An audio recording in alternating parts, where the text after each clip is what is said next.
Hi, your students are currently trying to solve their fourth matter mystery. To recap, an unknown substance has been discovered in a school laboratory, and your team of investigators need to explain where it came from. In these lessons, students are learning about chemical reactions and working towards answering the driving question, what can cause substances to change? Now, they're going to make lava lamps. This activity will strengthen their understanding that during a chemical reaction, new substances are created with different properties. But the total weight of the substances does not change. The matter is conserved. This video will show you how to support students' understanding of this core idea and make connections with the cross-cutting concept of cause and effect.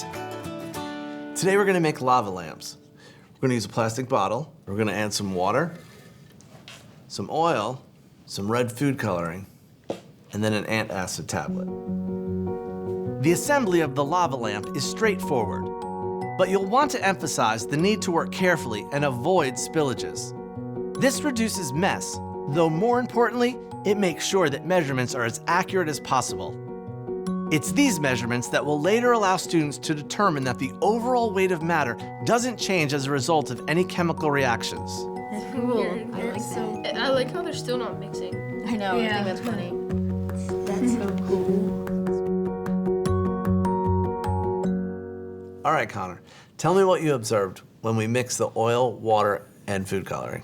That the water and food coloring mixed and stayed at the bottom when the oil was at the top. Tell me what happened when you added the antacid tablet. So the tablet pushed its way through the oil, went down into the food-colored water, then started reacting to the water. And when it started to react to the water, the bubbles came up from the thing into the vegetable oil. I noticed that bubbles started to form and rise to the top of the bottle, and then it started to gain pressure. It gained the pressure because it reacted and formed a new substance, which was a gas. Good job. If students have followed all the steps correctly, they should have recorded the same total weight before and after the reaction.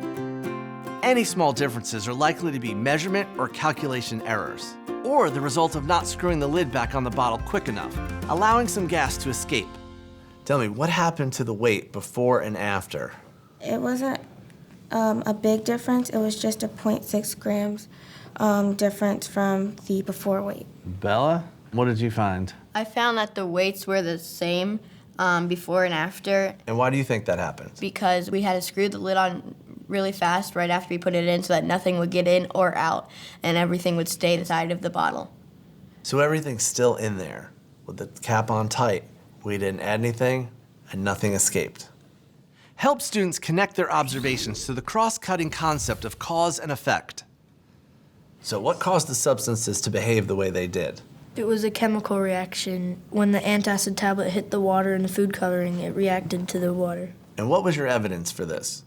Well, it started bubbling, and when you would touch the bottle, it was hard because there was more pressure inside of the bottle. The reason is because it formed a new substance, which was a gas. Good job. So the fizzing and the bubbling and the pressure, that was the effect. And the cause was the reaction between the antacid tablet and the water. Students will continue to explore chemical reactions in the following lessons, identifying further evidence of chemical changes, and gathering evidence to show that when substances are mixed, matter is conserved. This will eventually allow them to write a scientific explanation, using evidence and reasoning to support a claim, bringing another matter mystery to a close.